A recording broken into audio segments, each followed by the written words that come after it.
Today class we discuss about the chapter of the MCQ question, that is photosynthesis in higher plant.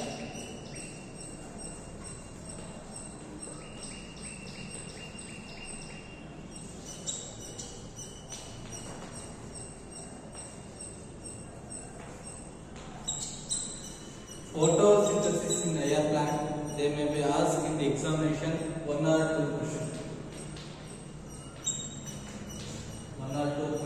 They ask from the CET, then also they ask from a NEET point of view.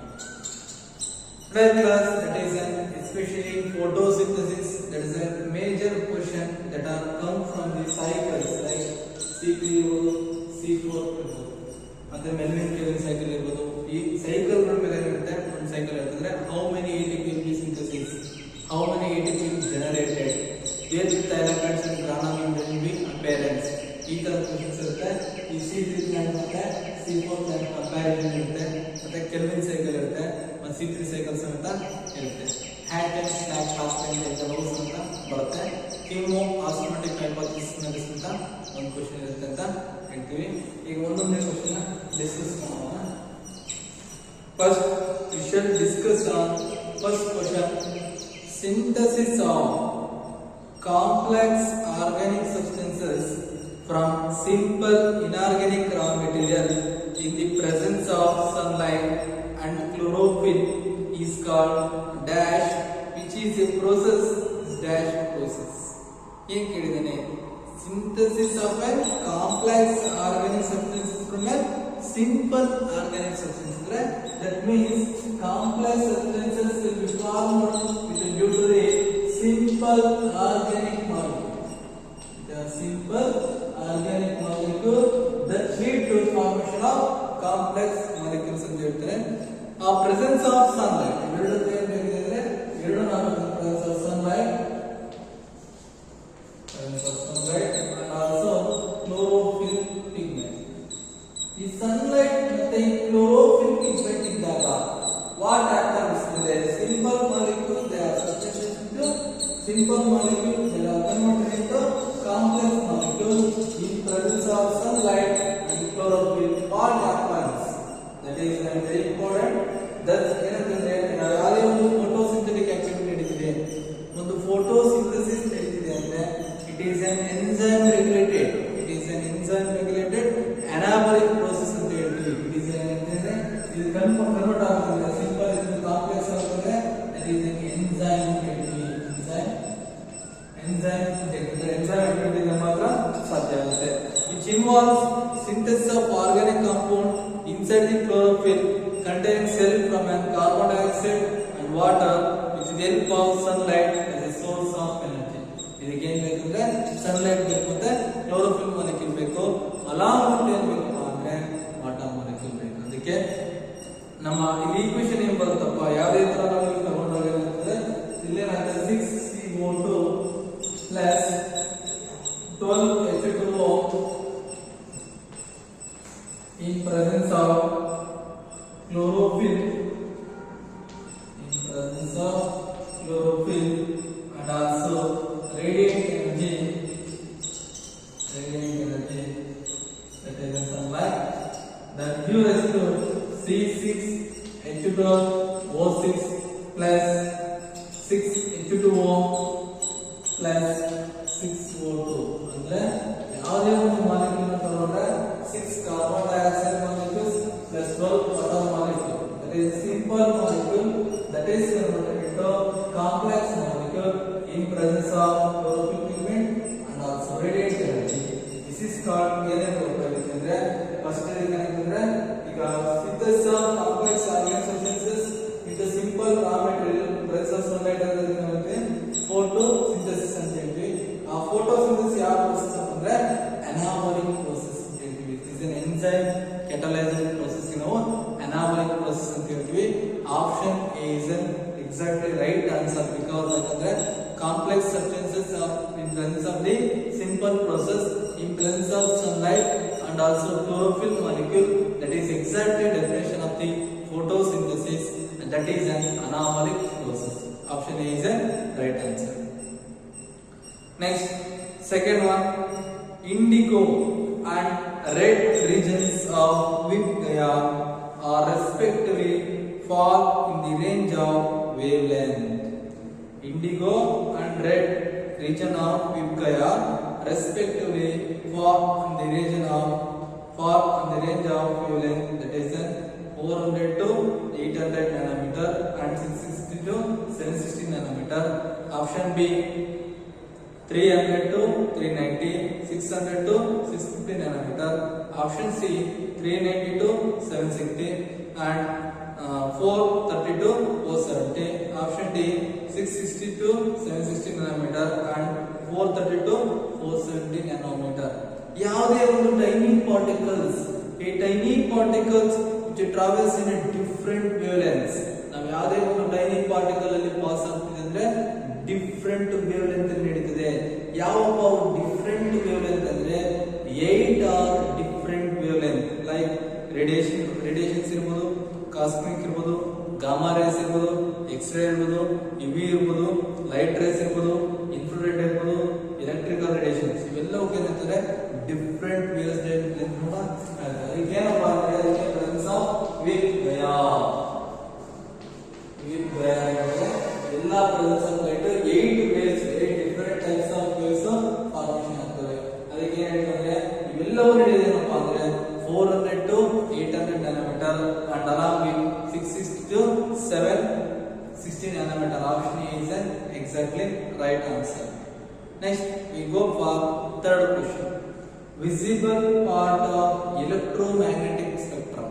Visible part of electromagnetic spectrum consists of an radiations having a wavelength of a range that is 400 to 800 nanometer. Option B, 300 to 2006 nanometer. Option C, 390 to 760 nanometer.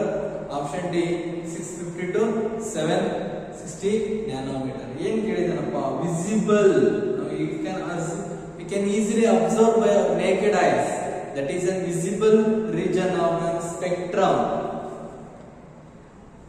Visible part of an electromagnetic spectrum that consists of an radiations having a wavelength in the range of 400 to 800 nanometer. Option B, 300 to 2006 nanometer. Option C, 390 to 760 nanometer. Option D, 650 to 760 nanometer. The exactly right answer is 390 to 760 nanometer of the visible electromagnetic spectrum. Visible electromagnetic spectrum in presence of 390 nanometer to that is 760 nanometer. Option C is exact right answer. Option C. Next, moles of leaf experiment. Moles of leaf experiment prove that. ಏನು prove ಮಾಡ್ತಾನಪ್ಪ? Moles of leaf experiment prove that dash is an essential for photosynthesis to take place. Moles of leaf experiment ಪ್ರಕಾರ photosynthesis ಗೆ necessary component ಯಾವಪ್ಪ? ಏನು ಹೇಳ್ತಾರಪ್ಪ? Option A ಹೇಳಿದರೆ chlorophyll, option B ಏನು ಹೇಳಿದರೆ carbon dioxide, option C light, option D water. You take any of the organic molecule, that organic molecule especially carbon dioxide is a major component for the photosynthesis, because every plant it takes the carbon dioxide inside the body and also releases the oxygen from their body. ಅಂದ್ರೆ carbon dioxide ತಗೊಂಡ್ರೆ oxygen ಬಿಡುತ್ತೆ. ಆದ್ರೆ police leaf experiment ನೋಡ್ಬೇಕಾದ್ರೆ ಏನ್ ಬೇಕಪ್ಪ? ಅವನ experiment ಪ್ರಕಾರ ಏನ್ ಬೇಕಂದ್ರೆ every plant need carbon dioxide for the releasing of organic compound ಇರಬಹುದು and also for the releasing of the oxygen molecule. Carbon dioxide is an important component. ಅದಕ್ಕೆ option C. Option C is an exact. Option B is an exactly right answer. That is an carbon dioxide. Option B, carbon dioxide. Next, fifth question. Who demonstrated that green plant purifies the foul air produced by breathing animals and also burning candles. ಇದಕ್ಕೊಂದು experiment ಇದೆ. ಏನಪ್ಪ ಹೇಳ್ತಾನೆ? Who demonstrated the green plant purifies the foul air, ಅಂದ್ರೆ bad smell ನ purify ಮಾಡುವಂತ ಯಾವ plants ಇದಾವೆ? Foul air produced by breathing animals and also burning candles. ಅದಕ್ಕೆ ಏನು ಹೇಳ್ತಂದ್ರೆ ಒಂದು ಎಕ್ಸ್ಪೆರಿಮೆಂಟ್ ಹೇಳೋದಕ್ಕೆ ಪ್ರಿಸ್ಟ್ಲಿ ಎಕ್ಸ್ಪೆರಿಮೆಂಟ್ ಅಂತ ಹೇಳ್ತೀವಿ. You take a bell jar, insert the bell jar, that is in presence of the candle. Candle will be burned. Where there is a lid will be open. The lid will be closed. The candle will not be burned ಅಂತ ಹೇಳ. ಅದೇ candle ಒಂದು animal ಇರ್ತಾನೆ. Animal ಏನು ಮಾಡೋದು? Close ಮಾಡೋದು. ಈ animal ಏನು ರೆಸ್ಪಿರೇಷನ್ ಮಾಡ್ತಲ್ಲ, ಇದು ರಿಲೀಸ್ ಮಾಡೋದು ಕಾರ್ಬನ್ ಡೈಆಕ್ಸೈಡ್. ಸಮ್ ಟೈಮ್ ಏನು ಮಾಡ್ತಾ ಬರ್ನಿಂಗ್ ಉರಿತದೆ, ಅಂದ್ರೆ ಕ್ಯಾಂಡಲ್ ಬರ್ನ್ ಆಗುತ್ತೆ. ಅದು ಎಕ್ಸ್ಪೆರಿಮೆಂಟಲ್ಲಿ ಡೆಮಾನ್ಸ್ಟ್ರೇಷನ್ ಮಾಡೋದನ್ನ ಯಾರಪ್ಪ ಅಂದ್ರೆ ಪ್ರಿಸ್ಟ್ಲಿ ಎಕ್ಸ್ಪೆರಿಮೆಂಟ್ ಹೇಳ್ತಿದ್ವಿ. Joseph Priestley in 1770 observed that candle burning, that is a closed space bell jar soon extinguished. ಅಂದ್ರೆ ಆ ಬೆಲ್ ಜಾರ್ ಕ್ಲೋಸ್ ಮಾಡೋದಾಗಿರುತ್ತೆ, ಬೇಗ ಕ್ಯಾಂಡಲ್ ಆಫ್ ಆಗುತ್ತೆ. ಅದೇ ಏನಾರ ಬೆಲ್ ಜಾರ್ ಕ್ಲೋಸ್ ಮಾಡೋದಕ್ಕಿದ್ರೆ ಏನಾಗುತ್ತೆ? ಕ್ಯಾಂಡಲ್ ಬರ್ನ್ ಆಗುತ್ತೆ. ಆ ಕ್ಯಾಂಡಲ್ ಬರ್ನ್ ಆಗೋಕೆ ಏನ್ ಬೇಕಪ್ಪ? It needs air. ಯಾವ್ದಾರ ಒಂದು ಕ್ಯಾಂಡಲ್ ಬರ್ನ್ ಆಗೋಕ್ಕಿಂತ ಗಾಳಿ ಬೇಕು. ಬೆಂಕಿ ಉರಿಬೇಕಂದ್ರೆ ಆ ಗಾಳಿ ಬೇಕು, ಅಂದ್ರೆ ಇಟ್ ನೀಡ್ಸ್ ಏರ್ ಅಂತ ಪ್ರೂವ್ ಮಾಡ್ತಾನೆ. ಅದಕ್ಕೆ option A is exactly right answer. That is Joseph Priestley. Next, we shall move on to the sixth question. Which of the following scientists concluded by his experiment that green plant pots play a role in purifying the noxious air only the presence of sunlight? ಯಾವ ಪ್ರಕಾರ ನಮ್ಮ air purify ಮಾಡುವಂತ plant ಯಾವಪ್ಪ, ಅವೆಲ್ಲಿ ಇರ್ತವೆ ಅಂತ ಯಾವ scientist ಹೇಳಿದ್ರಪ್ಪ ಅಂದ್ರೆ that is very important. Priestley, Ingenhousz, ಸ್ಯಾಕ್ಸ್ ಅಂಡ್ ಎಂಗಲ್ಮ್ಯಾನ್. ಇದೇನಪ್ಪ? ಜಾನ್ ಇಂಗನೌಸ್ ಅಂತ ಹೇಳ್ತೀವಿ. ಅವರು ಅಕ್ವಾಟಿಕ್ ಪ್ಲಾಂಟ್ ಗಳು ರೆಸ್ಪಿರೇಷನ್ ಮಾಡುವಾಗ ಏರ್ ಬಬಲ್ ಲೈಕ್ ಸ್ಟ್ರೆಚಸ್ ಬಂದು ಆ ಬಬಲ್ ನ ಏನಂತ ಕಂಡಿಡಿದ್ರಪ್ಪ? ಆ ಬಬಲ್ ಏನಪ್ಪ? That is very important. That bubbles there are the oxygen molecule. That bubbles are come from the green aquatic plant. That is in bubbles are called as oxygen molecule, can be discovered by the scientist John Ingenhousz. John Ingenhousz in his experiment with aquatic plant show that in bright sunlight small bubble will be formed. That bubble will be oxygen molecule. ಅದಕ್ಕೆ option B is exactly right answer ಅಂತ ಹೇಳ್ತೀವಿ. Next, we shall move on to the seventh question. Who proved the evidence that glucose is formed during photosynthesis and is then stored in the form of starch? ಏನು ಹೇಳ್ತಾರೆ question ಅಂತ ನೋಡ್ರಿ.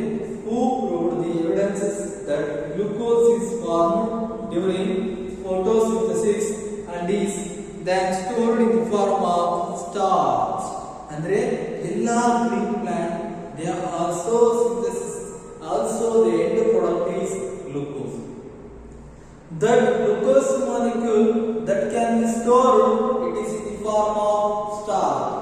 ಇದನ್ನ ಎಕ್ಸ್ಪೆರಿಮೆಂಟಲಿ prove ಮಾಡಿದಂತ scientist ಇಲ್ಲಿ ಯಾರಪ್ಪ? That is sacs in 1854. Sachs in 1854 proved the evidence that green plant pots produce glucose stored in the form of starch. Starch is the first visible product of photosynthesis. Starch is the first visible product of photosynthesis ಅಂತ ಹೇಳ್ತಾರೆ. ಯಾಕಂದ್ರೆ ನಮ್ಮ ಯಾವ plant ಅನ್ನು ತಗೊಂಡ್ರು ಸಹಿತ every plant in the presence of sunlight, in presence of that chlorophyll molecule, in presence of carbon dioxide, in presence of water, every plant shows the capacity to photosynthesis. The end product of photosynthesis is that is in the form of starch. That starch will be converted into glucose in later days. Starch is to glucose ಆಗುತ್ತೆ. end product ಆಗುತ್ತೆ glucose ಬರುತ್ತೆ.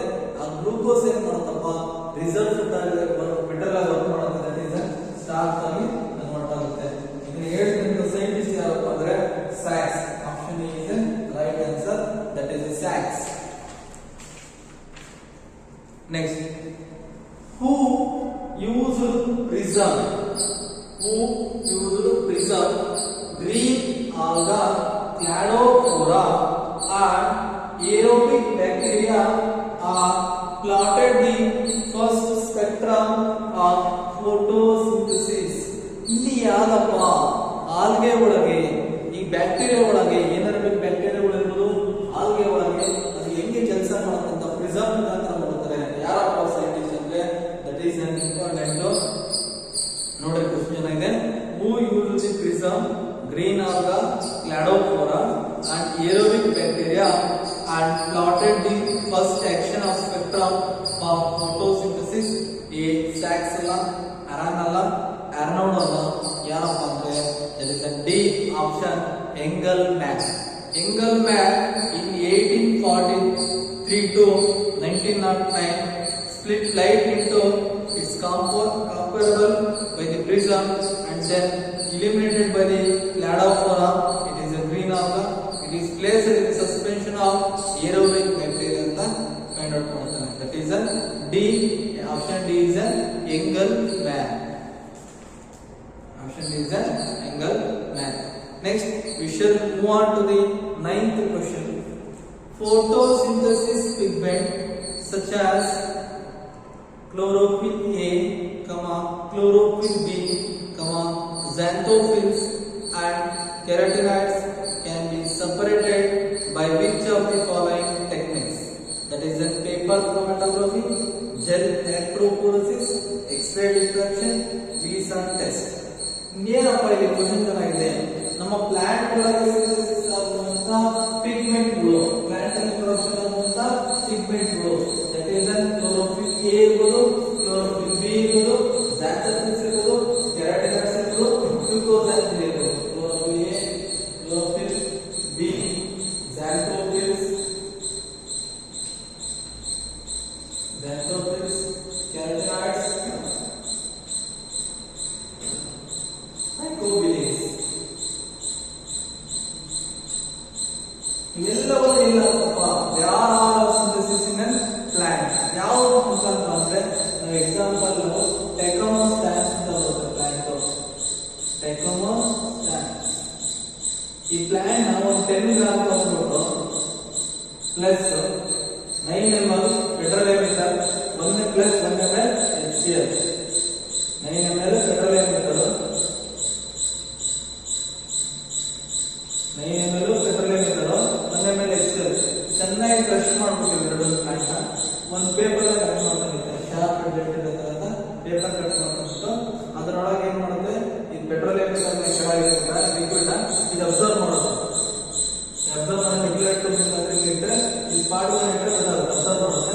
ಒಂದು 10 minutes ಬಿಟ್ಟರೆ ನಾವು chlorophyll A, chlorophyll B ಮತ್ತೆ ಕೆರಾಟಿನಾಯ್ಡ್ಸ್ identify ಮಾಡೋದಕ್ಕೆ paper chromatography technique ಅಂತ ಹೇಳ್ತೀವಿ. Paper chromatography technique is especially meant for the differentiate of the different pigments that are present in plants. Next, 10th question. Who after conducting experiment on purple and green sulfur bacteria infrared that oxygen evolved during photosynthesis, that is come from water, not from carbon dioxide. In experiment ಮಾಡಿದ್ರೆ ಯಾರಪ್ಪ ಅಂದ್ರೆ purple and green sulfur bacteria infrared that are oxygen evolved during photosynthesis that come from the water, not from the carbon dioxide. Scientist ಯಾರಪ್ಪ ಅಂದ್ರೆ that is a very important scientist, that is a Van Allen. Van Allen ಮಾಡಿದ ಈ ಎಕ್ಸ್ಪೆರಿಮೆಂಟಲಿ prove ಮಾಡ್ತಾನೆ. Option C is right answer, that is a Van Allen ಅಂತ ಹೇಳ್ತೀವಿ. Next, we shall move on to the 11th question. Absorption spectrum of chlorophyll A. Absorption spectrum of chlorophyll A shows maximum absorption. It shows maximum absorption in dash and dash region of light.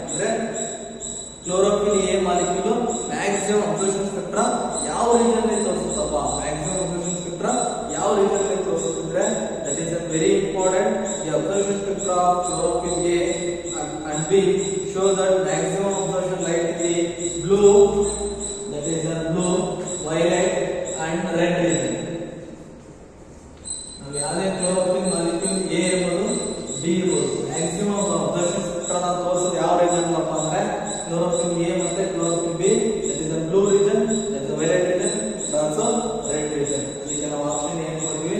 Option A ಏನಿದೆ blue and green, option B blue and red, option C red and green, option D red and for red. ಇದಕ್ಕೆ option B is the right answer, blue and red region.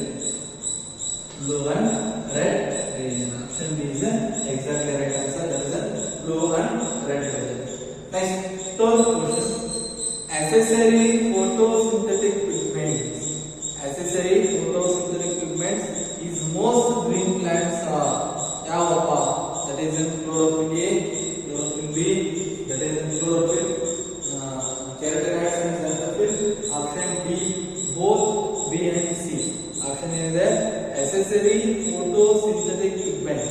Accessory photosynthetic pigments in most of the green plant are chlorophyll A, chlorophyll B, carotenoids and xanthophylls, both B and C.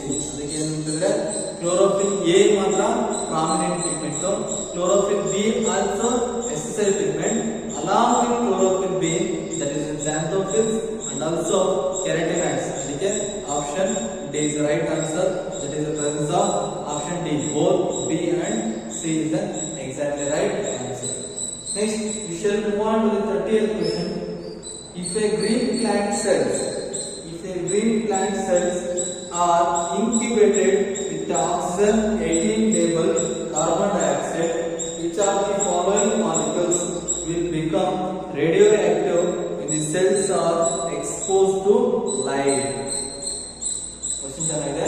If a green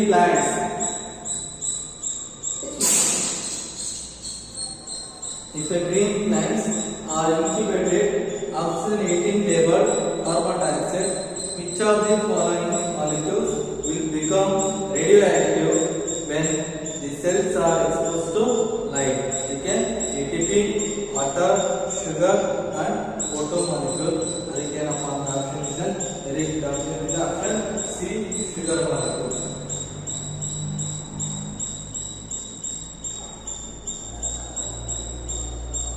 This is also S12 H2O, it gives us to C6H12O6 plus 6H2O plus 6O2. That is the option C is the right answer. Next, we shall go on to the 14th question.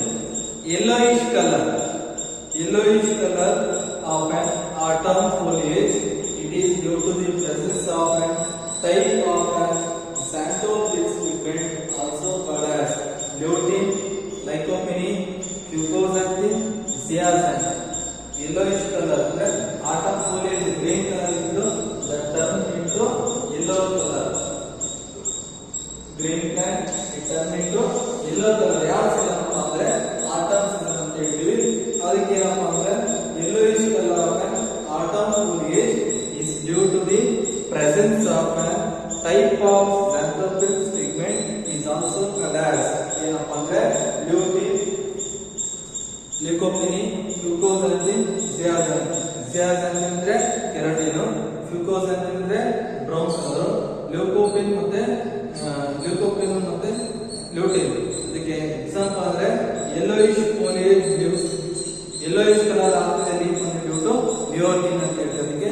Option A ಇದೆ exactly right answer, that is lutein ಅಂತ ಹೇಳ್ತೀವಿ. Next, we shall move on to the 15th question. Which of these is a type of phycobilin pigment? Phycocyanin, allophycocyanin, phycoerythrin, all of these. Which of these type of phycobilin pigments ಅಂದ್ರೆ phycocyanin, allophycocyanin, phycoerythrin, all of these are the exactly right answer. Option is the right answer. Next, we shall move on to the 16th question. Which of the following is produced during the light is the phase of photosynthesis? ATP,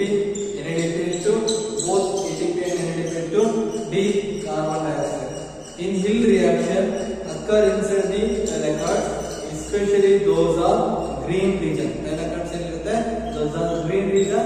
It is highly meant for the photosynthetic activities. It is highly meant for the photosynthetic activity.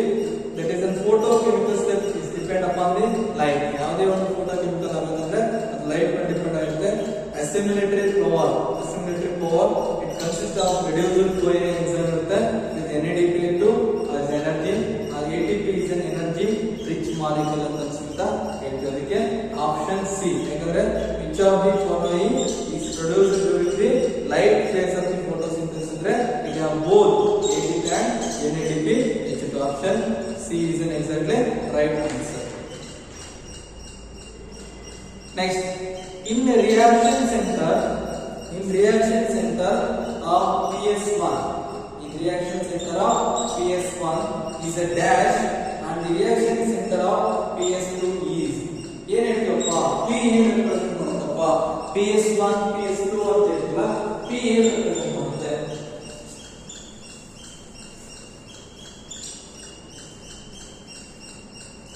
PS1 and PS2 ಅಂತ ಹೇಳ್ತೀವಿ PS1 ಏನಂತಾರೆ 700 diameter ಅಂತ ಹೇಳ್ತೀವಿ PS2 680 diameter PS ಏನಪ್ಪ photo system part ಅಂತ ಹೇಳ್ತೀವಿ photo system 2 ಅಂತ P ಏನು ರೆಪ್ರೆಸೆಂಟ್ ಮಾಡುತ್ತಪ್ಪ it can always represent the pigment. Next, we shall move on to the 17th question. Reaction center of PS1 is a dash and reaction center of PS2 in the region of dash. A, option A, P680, P700. Option B, P700, P60. Option C, P800, P60. Option D, P700, P90. P ಏನಪ್ಪ represent ಮಾಡುತ್ತೆ P can represent the pigment. P can represent the pigment represent ಮಾಡುತ್ತೆ PS1 ಎಷ್ಟಿರುತ್ತಪ್ಪ that is 680 ಇರುತ್ತೆ PS2 ಎಷ್ಟಿರುತ್ತಪ್ಪ 700 ಇರುತ್ತೆ that is an option B. sorry PS1 ಎಷ್ಟಿರುತ್ತೆ 700 ಇರುತ್ತೆ PS2 ಎಷ್ಟಿರುತ್ತೆ 680 ಇರುತ್ತೆ sorry PS1 700 nanometer PS2 680 nanometer ಇರುತ್ತೆ option B is exactly right answer. Next, PS2 are located in dash. PS2 that are located in very important PS2 that are involved in non-cyclic photophosphorylation.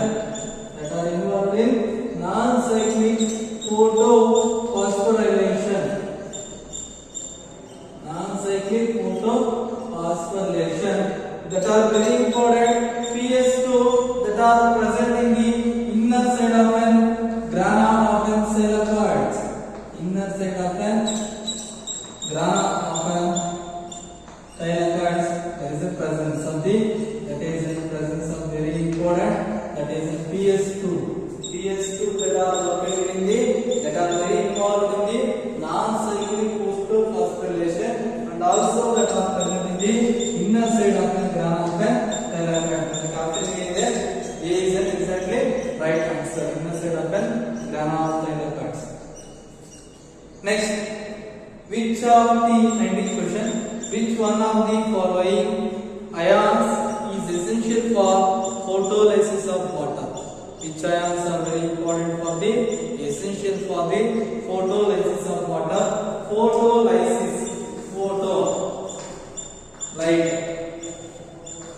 Lysis breakdown. The breakdown of water molecule in presence of light are commonly called as photolysis of water. Breakdown of water molecule in presence of light are commonly called as photolysis of water. ಯಾವ ion is very important ಅಂದ್ರೆ ಎಲ್ಲಾದರೂ ಸಮೇತ ಏನು ಮಾಡುತ್ತೆ photolysis very important ion ಯಾವುದು ಅಂದ್ರೆ that is in fluor, that is a manganese ion. Manganese because the center of metal ion it consists of an iron ring. Okay, the manganese is very important component. Manganese option A, manganese, option B zinc, option C copper, option Option D, boron. Okay, option A is exactly right answer, manganese. Next, 20th question. During non-cyclic photophosphorylation, electrons are continuously lost from the reaction center PS2. Which source is used to replace the electron? Very important. ಯಾವುದೇ ಒಂದು PS1 PS2 ಒಳಗೆ PS1 ಅಲ್ಲಿ most of the electrons ಏನಾಗುತ್ತೆ emit ಆಗ್ತದೆ. ಯಾವ ತರ ಅಂದ್ರೆ PS2 ಏನಾಗುತ್ತೆ most of the electrons ಏನಾಗುತ್ತೆ ಲಾಸ್ಟ್ ಆಗುತ್ತೆ. ಆ ಲಾಸ್ಟ್ ಆಗಿರೋ ಎಲೆಕ್ಟ್ರಾನ್ ಅನ್ನು ಗೇನ್ ಮಾಡಕ್ಕೆ ಏನು ಮಾಡ್ತಾರಪ್ಪ, ಯಾವ ಸೋರ್ಸ್ ಯೂಸ್ ಮಾಡ್ತಾರೆ ಅಂದ್ರೆ water. That gives to H+ OH minus.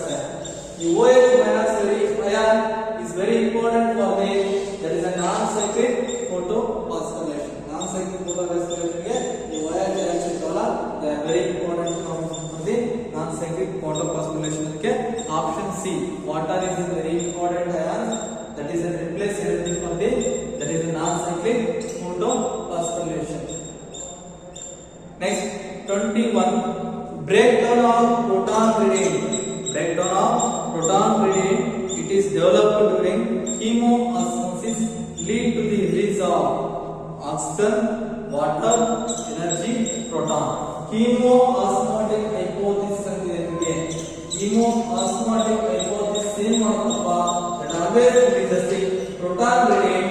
That proton gradient that act as an energy. Proton gradient ಏನು ಮಾಡುತ್ತೆ, act as an energy. ಇದಕ್ಕೆ ಏನಂತಂದ್ರೆ ಈ ಬೇರೆ ಆಪ್ಷನ್ ಏನಿದೆ, option C. Option C, energy is a very exactly right answer. Next, 22. Which of the following statement about dark reaction is correct? Which of the following statement about the dark reaction is correct? Option A, they are occurring darkness. False. ಯಾವ ತರ dark reaction ಅಂತ ಗತ್ತಲಾಗಿ ಆಗಿರ್ತೈತಲ್ಲ. Next, option B, they do not light dependent. ಸಮೇತ wrong, light ಮೇಲೆ depend ಆಗಲೇಬೇಕು. Next option C ಏನಿದೆ, they are depend upon the product that are synthesis during the light reaction. They are the very important. Dark reaction is mainly depend upon the product. That product will be synthesis in a light reaction. That is option C is a very exactly right answer. Option C is exactly right answer. Next, we shall move on to the 23rd question. In C4 plant, Kelvin cycle. In C4 plant, Kelvin cycle, enzymes are present in chloroplast of mesophyll cells, chloroplast of Bandershi cell, cytoplasm of guard cell, cytoplasm of epidermis cell. Very important. All the C4 plants, that is the Kelvin cycle, enzymes are present in the chloroplast of the Bandershi cell. Option B is the right answer. Next, 24. Cran's anatomy. Cran's anatomy is not exhibited by which of the following plants? Cran's anatomy is not exhibited with different types of plant. That is very important. All the majority of the monocot plant, especially in the Poaceae family, majority of the monocot plants, especially in the Poaceae family, that Poaceae family that shows the Cran's anatomy. That dicotyledons do not shows any Cran's anatomy. Cran's anatomy also on the plant ಯಾವಪ್ಪ ಅಂದ್ರೆ maize ಮತ್ತೆ sorghum, sugarcane. That are more, the tree plant also belong to the monocotyledons and also that belong to the Poaceae. Option C is a, option D is a right answer. Sunflower is a very important. Sunflower is a dicot plant. Is a dicot plant and also that belong to the family Asteraceae. That do not shows the Cran's anatomy. ನಮಗೆ ಯಾವುದೇ ಒಂದು sunflower ಗಳನ್ನ ತಗೊಂಡ್ರೆ it do not shows any Cran's anatomy. ಯಾವ sunflower Cran's anatomy ಗಳನ್ನ show ಮಾಡಲ್ಲ. ಇನ್ನು ಮೂರು ಪ್ಲಾಂಟ್ಸ್ ಅಂತ ನಮಗೆ Cran's anatomy ಶೋ ಮಾಡುತ್ತೆ. Next, 25th question. How many number of carbon dioxide molecules? How many number of carbon dioxide molecules are required to synthesis one molecule of glucose